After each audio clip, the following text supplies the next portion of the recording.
Did you enjoy your morning newspaper? If you did, that's great. If you didn't, you're not alone, and that's the problem. You may have heard one of our largest area and oldest newspapers is no more. The Tampa Tribune was bought and summarily shuttered by its longtime rival, the Tampa Bay Times. ABC 7's Dwayne Lindo joins us with more on why we should all be concerned. Dwayne. Well, Alan, times are changing, and newspapers are quickly realizing methods used in the past doesn't necessarily work today. Now, print media is focused on reporting and creating ad revenue from multiple formats. For months, it had been rumored. Then earlier this month, it became a fact. For over 100 years, the Tampa Tribune covered the entire area, including the Suncoast, right up until the moment its rival, the Tampa Bay Times, bought it out and shut the doors. But the reality is that consolidation has been with us for quite some time.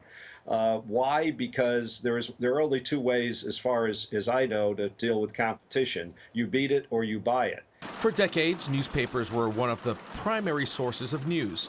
But times are changing. Print continues to fight with television and radio for advertising, but now has to compete in the digital age. Last decade or even a little bit further, print advertising revenues are down about 50%. Not just revenue, but staff was affected.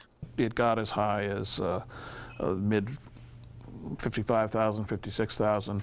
It's probably down now to more like 34,000 or 35. Why? Look no further than the palm of your hands or your desktop or laptop computer, says the Poynter Institute's media business analyst, Rick Edmonds. Younger people coming along, including people who now may be in their 30s, didn't grow up with a print newspaper habit, and they're not especially eager to look at the newspaper. According to the Pew Research Center, circulation fell as well.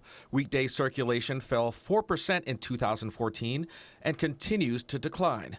Edmund says throughout print's rough patch, many small market papers may have a tough time. We're still a few years away from having a lot of papers just close up shop. But print for big market papers are not dead yet, according to Edmonds. He says not only do they need to keep up with a print platform, but digital as well. There have been studies that show that people who read the print newspaper, in about 50-50 majority of the cases, never look at local news online. So you can't just write off the print, and print still works pretty well for some advertisers. And just recently, the Tampa Bay Times, Florida's largest newspaper, purchased the Tampa Tribune in an effort to create one financially secure newspaper in the Tampa Bay area.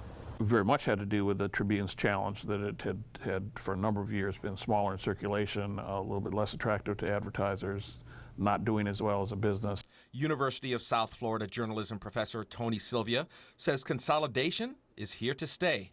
In addition, major market papers such as the New York Times have gone to great efforts to redefine their paper. They've started to put priorities on visual. They've started to put priorities on graphics. They've started to focus less on the kind of department structure that they used to have.